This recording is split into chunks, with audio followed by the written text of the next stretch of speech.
दोस्तों, इस दुनिया में 7 महाद्वीप पाए जाते हैं और इन 7 महाद्वीपों में से 3 महाद्वीप यूरोप, अफ्रीका और एशिया जमीनों के जरिए आपस में एक दूसरे से जुड़े हुए हैं। इन तीनों महाद्वीपों से घिरे हुए जमीन के इस हिस्से को एफ्रो यूरेशिया के नाम से भी जाना जाता है। आपको बता दें कि पूरी दुनिया में लगभग 57% हिस्सा इन तीनों महाद्वीपों से घिरा हुआ है और दुनिया की 86% से ज्यादा आबादी भी इसी हिस्से में रहती है।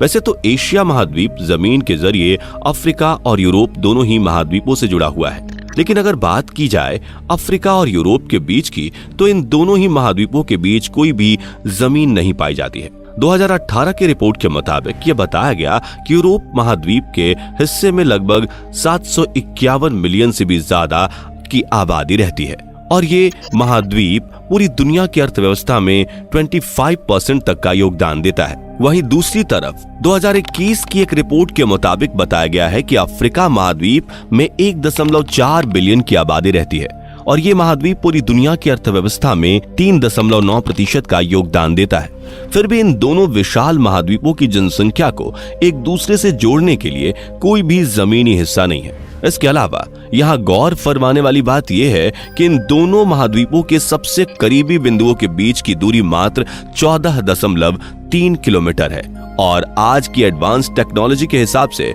इस दूरी को खत्म करने के लिए आराम से एक पुल का निर्माण किया जा सकता है। तो फिर ऐसी क्या वजह है जो इन दोनों महाद्वीपों को एक दूसरे से जुड़ने से रोकती है? अगर आप भी जानना चाहते हैं इसके बारे में विस्तार से, तो हमारे वीडियो को अंत तक देखते रहें। दोस्तों, हम जिस जल स्रोत पर पुल निर्माण करने की बात कर रहे हैं उस हिस्से को जिब्राल्टर जल संधि के नाम से जाना जाता है। आपको बता दें कि जिब्राल्टर जल संधि यूरोपीय महाद्वीप के इबेरियन पेनिनसुला को अफ्रीका महाद्वीप के मोरक्को से जोड़ती है और इसी के साथ साथ जिब्राल्टर जल संधि अटलांटिक महासागर को भूमध्य सागर से भी जोड़ती है।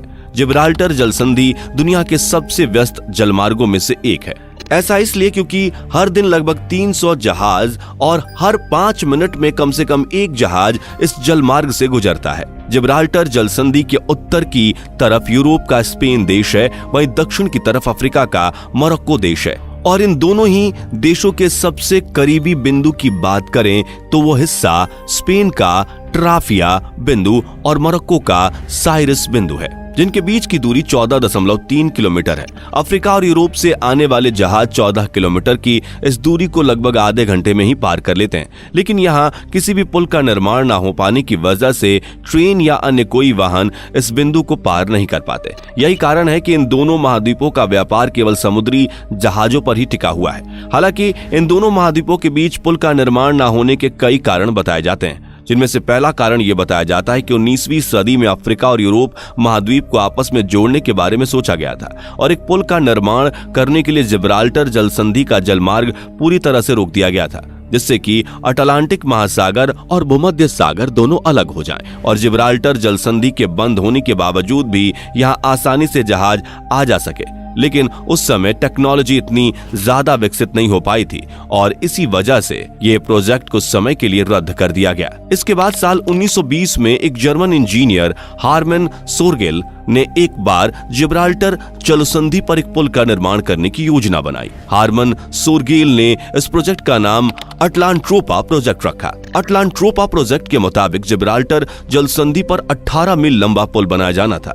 इसके अलावा यह पुल 1050 मीटर गहरा और हाइड्रो इलेक्ट्रिक पुल होता और इस हाइड्रो इलेक्ट्रिक पुल से हाइड्रो इलेक्ट्रिक पावर भी पैदा होती। इस हाइड्रो इलेक्ट्रिक पुल से 50 गीगावाट तक की बिजली का उत्पादन भी हो सकता था। इसके साथ साथ इस प्रोजेक्ट से सहारा रेगिस्तान पर पानी उपलब्ध कराकर यहाँ की जमीनों पर फसलें उगाई जा सकती थीं। लेकिन जिस समय इस प्रोजेक्ट पर काम होना था उस समय जर्मनी का तानाशाह हिटलर हुआ करता था और हिटलर इस प्रोजेक्ट पर अपने करोड़ों रुपए बिल्कुल भी खर्च नहीं करना चाहता था और जिब्राल्टर जल संधि पर पुल बांधने की शुरुआत होती इससे पहले दूसरा विश्व युद्ध भी शुरू हो चुका था, जिसके बाद साल 1952 में हरमन सोरगेल की भी मौत हो गई और हरमन सोरगेल की मौत के बाद अटलांट्रोपा प्रोजेक्ट को भी पूरी तरह से रद्द कर दिया गया। इसके बाद साल 1979 में मोरक्को और स्पेन की सरकार ने दोनों देशों को एक साथ जोड़ने का फैसला किया और इसके लिए दोनों ही देशों की सरकार ने मिलकर पुल निर्माण के लिए एक प्रोजेक्ट बनाया। हालांकि प्रोजेक्ट बनाने के बावजूद दोनों ही देश 1988 तक ये सोचते रहे कि इतने बड़े पुल का निर्माण किस तरह से करवाना बेहतर रहेगा। लेकिन स्पेन और मोरक्को की सरकार के द्वारा बनाया गया यह प्रोजेक्ट भी एक सपना बनकर रह गया। ऐसा इसलिए क्योंकि उस समय यूरोप में इतनी ज्यादा टेक्निकल रिसोर्सेज मौजूद नहीं थे। लेकिन आज के समय में यूरोप के पास एक से बढ़कर एक मॉडर्न टेक्नोलॉजीज हैं जिससे वो एक बेहतर पुल निर्माण करवा सकता है। फिर भी जिब्राल्टर जल संधि पर अभी तक कोई भी पुल क्यों नहीं बन पाया? दोस्तों आपको बता दें कि जिब्राल्टर जल संधि पर किसी भी पुल का निर्माण न हो पाने की सबसे बड़ी वजह भूमध्य सागर की गहराई है।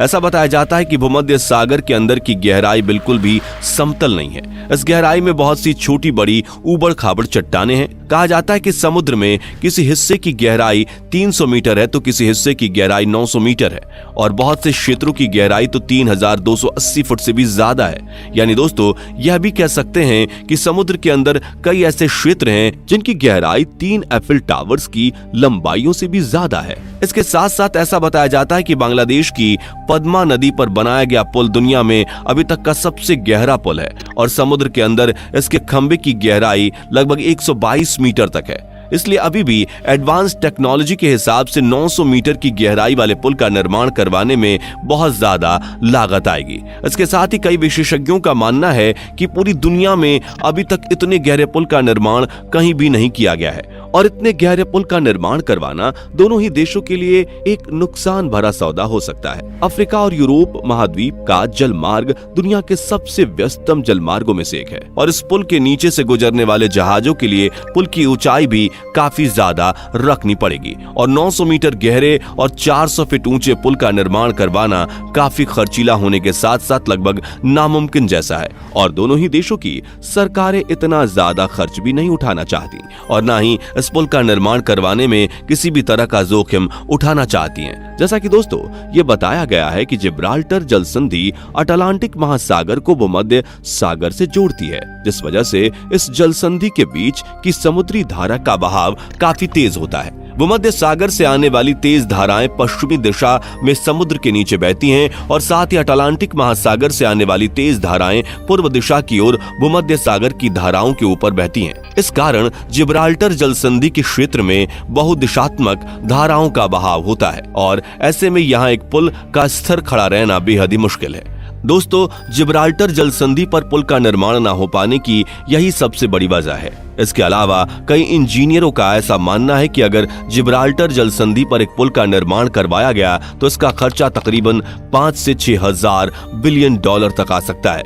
वहीं दूसरी तरफ इस समुद्री क्षेत्र में भूमध्य सागर और अटलांटिक महासागर की तरफ से कई तूफान और चक्रवात भी आते रहते हैं और अगर किसी प्राकृतिक आपदा के कारण इस पुल को कोई नुकसान होता है तो इससे यूरोप और अफ्रीका की अर्थव्यवस्था को गहरा झटका लगेगा। इसी के साथ साथ स्पेन और मोरक्को को 10 से 12 हजार बिलियन डॉलर तक का नुकसान भी होगा। ये दोनों ही देश वर्तमान में इतना भारी जोखिम लेने की स्थिति में नहीं है।